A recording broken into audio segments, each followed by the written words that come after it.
Hi, Anneke. Nice to see you again. Nice to be with you again. And well, I'm asking a few questions for people who are interested in doing your course. Of course, we have many people who are fan of you, they will come. Yes. But for the new people, collective intelligence is the name, the title of your workshop. Yes. Could you tell a little bit more about for whom it is? Sure. Well, first of all, I think collective intelligence has a broad area of application, a broad area of interest. I think it's valuable to practically, basically anybody who works with other people. Now, obviously that means people in companies, but people who work in teams, people who work with groups.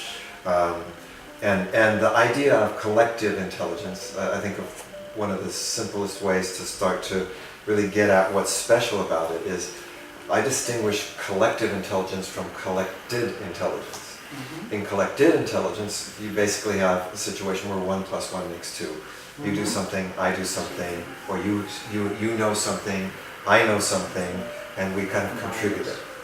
But in collective intelligence, what you know starts to, first of all, when you share with me, I know it too. So it's not just you. And this mixes also with what I know, and something new can begin to come out. Cross-fertilization. Yes. So there is this, we say 1 + 1 makes 3. Mm-hmm. Or more. So I think it was the American president Thomas Jefferson said, he said, well, if we exchange $1, we both go away with $1. If we exchange an idea, we both have at least 2 ideas, and maybe 3, 4, 5. Mm-hmm.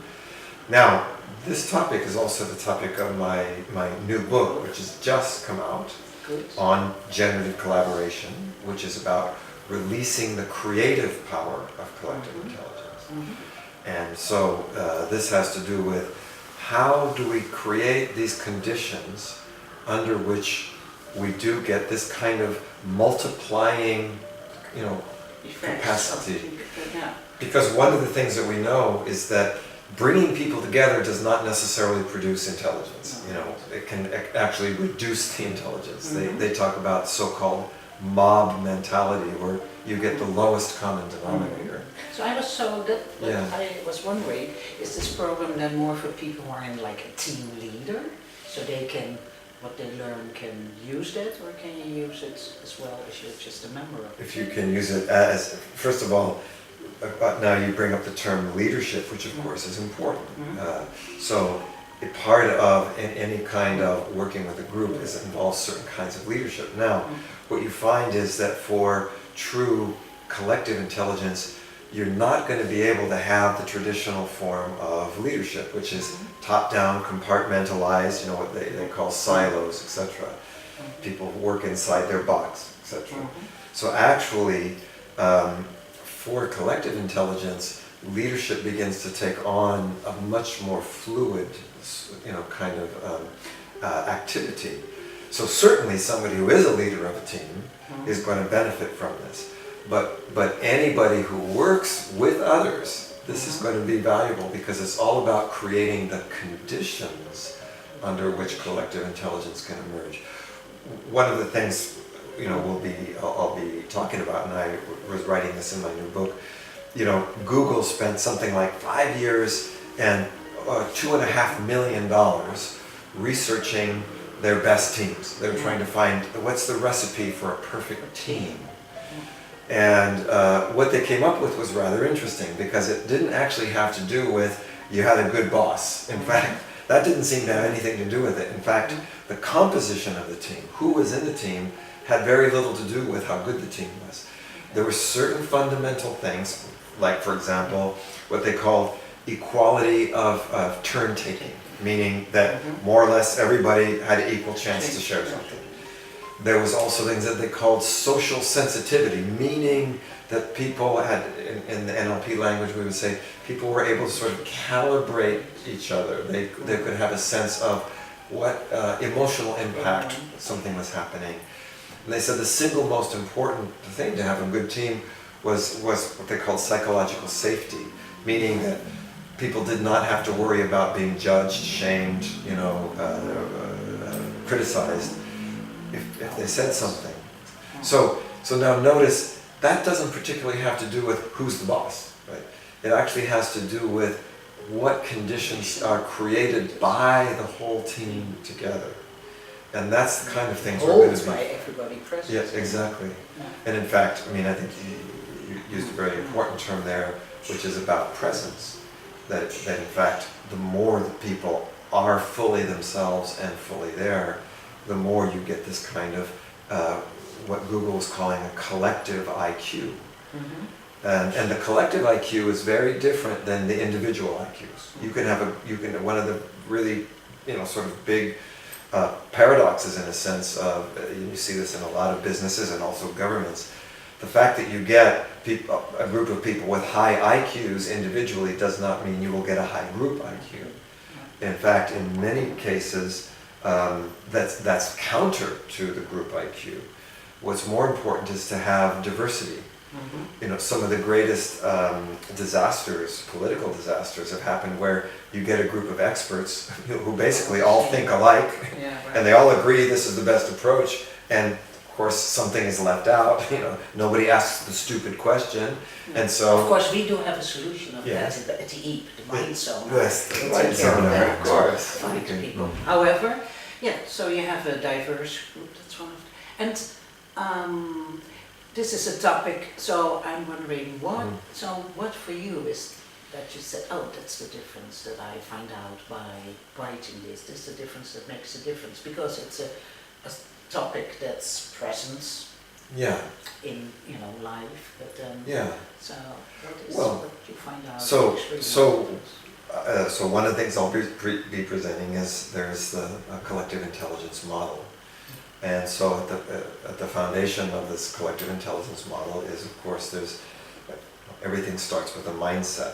Mindset produces actions, actions produce outcomes. And so always the beginning is there is going to be a kind of a mindset that allows people, first of all, to move, to first be fully an individual, but then also move beyond being an individual to become a collective. So we could say that, in simple language, the biggest transition of what goes from individual intelligence to collective intelligence is the movement from me to we. What creates a we? And I would say the three foundational factors are what I call resonance, synergy, and emergence. Now those are technical terms, but resonance means there's something that's the same. There's something that creates an increase, it's usually felt, there's some kind of enthusiasm, some kind of passion. Then synergy comes because we're different and we complement each other. Right? So we begin to find, if we put this together with this, that makes something more.